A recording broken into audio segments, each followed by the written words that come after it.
अपराजिता जी, एक मसला मुझे समझाइए। ये जो कहा जा रहा है कि दोनों ही तरफ ऑपोजिशन, और ये भी कहा जा रहा है कि मेहुल चोकसी का भाई मिला ऑपोजिशन के लीडर से वहां डोमिनिका में, और इसीलिए वहां ये पॉलिटिकल और टेक्निकल दिक्कतें जो हैं वो ज्यादा बड़ी फिलहाल दिखाई दे रही हैं। हालांकि कहा जा रहा है भारत इसको पार कर लेगा। आपको लगता है ये कोई महत्वपूर्ण मसला है? मुझे बहुत महत्वपूर्ण मसला नहीं लगता है। जब मेहुल चोकसी यहाँ आ जाएंगे और उसके बाद उनका ट्रायल भारत के अंदर होगा तो दूध का दूध पानी का पानी हो जाएगा। बहुत सारी बातें हैं जो लोकलोचन को नहीं आई हैं, वो आएंगी।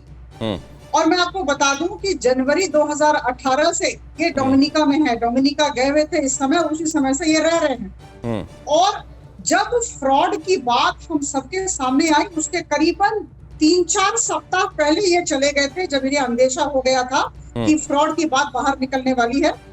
सरकार को बिल्कुल ज्ञात नहीं था कि इस तरह का फ्रॉड इन्होंने किया है। और इसके बाद जनवरी 2018 से ये यहाँ रह रहे थे। मैं बहुत आशावादी हूँ कि आज का जो निर्णय होगा वो भारत के पक्ष में होगा। इन्हें हम रिपोर्ट करेंगे, इन्हें हम ले आएंगे।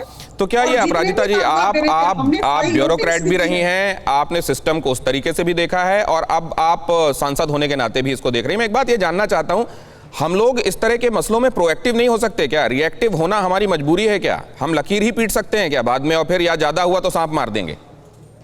मुझे ये कहें, मुझे ये बताएं कि हम रिएक्टिव कहाँ हैं? हम तो काफी प्रोएक्टिव हैं, हम सक्रिय हैं। देखिए, जिसने 13,500 करोड़ का फ्रॉड किया, नीरव मोदी और मेहुल चोकसी, इन दोनों को अपने देश में लाना और अपने कानून के तहत इनके ऊपर कार्रवाई करना हमारी सर्वोच्च प्राथमिकता है। और हम बिल्कुल हम रिएक्टिव नहीं है, प्रोएक्टिव हैं, कहना है अपराजिता सारंगी जी का। अभय दुबे जी, पूरी कोशिशें हो रही हैं और आप देख रहे हैं कि ज्यादातर एक्सपर्ट्स जो हैं वो इस पक्ष में हैं और ये कह रहे हैं कि बस अब ये वक्त की बात है, मेहुल चोकसी हिंदुस्तान में होगा। दिनेश गौतम जी, मैंने तो आपको तारीखें बताई कि कब इन लोगों के खिलाफ प्रामाणिक रूप से दस्तावेज देकर क्या यह संभव है कि पीएमओ में शिकायत की जाए। मुझ पर डिफेमेशन कीजिएगा अगर मैं गलत जानकारी दे रहा हूं अपराजिता जी। तो 7 मई 2015 को शिकायत की, 20 जुलाई 2016 को की, 29 जुलाई 2016 को की, और एक्सटर्नल अफेयर मिनिस्ट्री को की, पीएमओ को की, सीरियस फ्रॉड इन्वेस्टिगेशन के ऑफिस को की।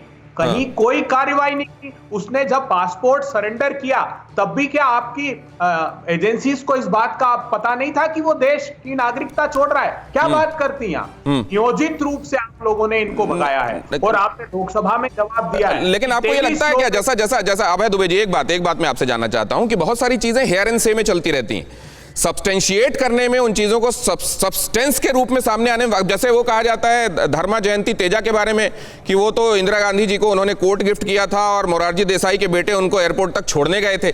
बहुत सारी चीजें ग्रेपावाइन भी होती हैं क्या? ये समझना चाहता हूं मैं आपसे। तब जी क्या बात कर रहे हैं आप? विजय माल्या की तो एफआईआर थी सीबीआई की, ऑफिशियली लुकआउट का नोटिस इशू किया, उसका वो रिवोक किया। उन 16 दिनों में वो 36 सूटकेस लेकर भागा। बाद में सीबीआई कहती कि नहीं साहब, हमारा क्षेत्राधिकार नहीं था।